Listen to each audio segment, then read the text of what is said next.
Hey guys, Natalia here with your local real estate news.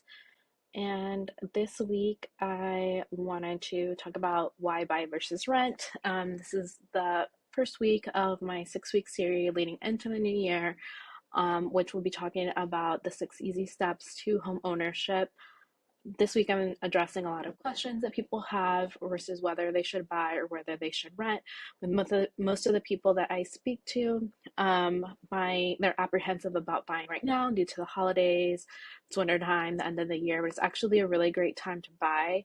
Um, Other factors which people are worried about is inflation and interest rates rising, and we're going to address those as well in the why buy versus rent video.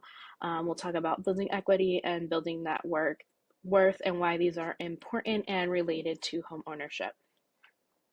If you don't know me and it's your first time here, I am a bilingual realtor. I am licensed in Pennsylvania.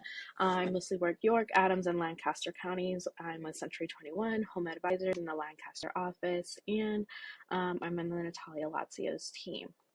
So, buy versus rent. When I talk to people in the community, they're mostly worried about inflation.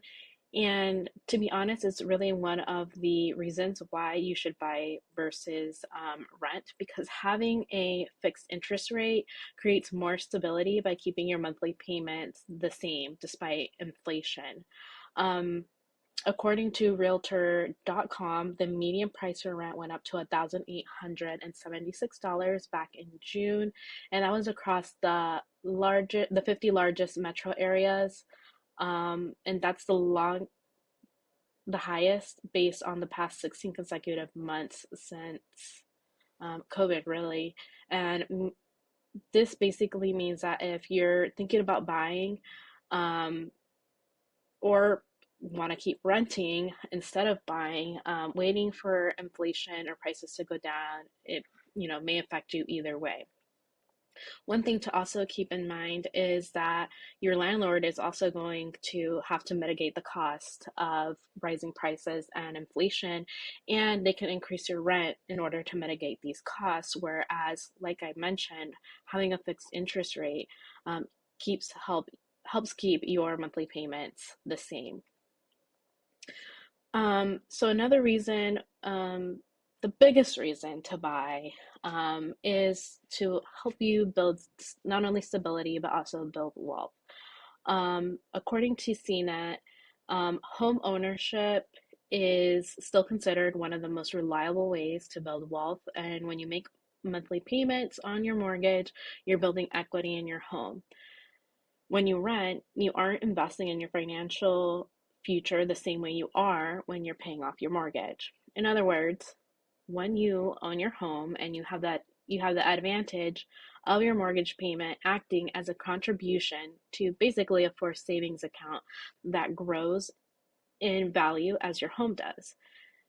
And when you sell, any equity that you have built up comes back to you.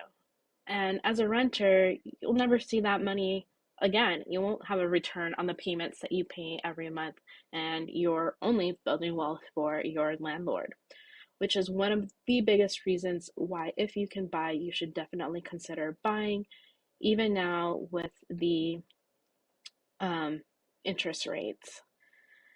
If you're looking to increase your financial security, um, here's why now could be a good time to start your journey towards home ownership.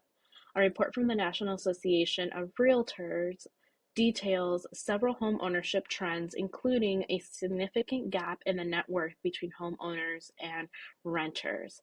To put that into perspective as well, the average homeowner's net worth is roughly 40 times that of a renter's. This difference shows owning a home is a key step to achieving financial success. That net worth gap between homeowners and renters exists in large part because of the equity that homeowners build, like I mentioned in the last slide.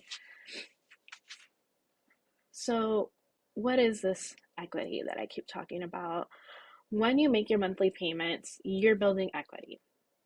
You can then use that value to take out an equity line of credit per se to help you make improvements to your existing home, or you can also use it to participate in other investments. And this also increases your net worth.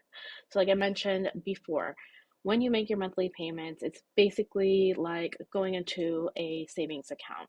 Once you pay down your mortgage, the value of your home increases. It becomes an asset. And equity is basically the balance between cumulative cumulative um, the accumulation between your assets or what you own and your debts. So paying for your monthly mortgage, you can then later use to take that money out in a line of credit. Also, you can use this to pay for an emergency or improve your home, which will also increase the value of your home. So when you go to sell, not only do you get that equity, but you also increase the value of your home. In regards to interest rates, which is the question that a lot of people have, I'm sure you guys have heard the quote going around: "Date the rate, marry the house." Um, Even though interest rates are increasing, it's not something that you should be too concerned about. If you can still afford to buy with the increase in the rate, you should still buy, because later on you can refinance and lower your interest rate and your monthly payment if the interest rate comes down. And you always have to keep in mind that refinancing is just like getting a mortgage all over again. So obviously, you need to qualify, just like you would to get your mortgage the first time in order to refinance your home. You have to keep that in mind. You can't just refinance, but it is an option later down the line when those rates come down. Also, um, people want to wait until the holidays are over or until winter's over, but keep in mind, this is the mentality that everybody has at the moment. So right now is a great time to go out there and start your home search, start talking to a lender, and getting ready to buy a home if you haven't already done those things. Um, because everybody's taking a break, everybody's busy with other things, and you're going to be facing a lot less competition by getting the jump and looking at homes now. If there's a question that I didn't answer for you in regards to buying versus renting, feel free to contact me. Here's my information. You can email me or you can find me on social. Also, visit my link tree. I believe I have an English guide for home buying. And like I said, over the next 6 weeks, each week, I'm going to be talking about the steps, the 6 steps to owning a home. And so stay tuned on my socials. If you don't follow me, follow me. There'll be lots of extra tips and pointers in my social posts. There will be a video for each one of these every week. And also follow my newsletter, which I send out every week. If you want to be added to my newsletter, it's in my link tree. So click the link in the bio or copy the link on this video. See you soon.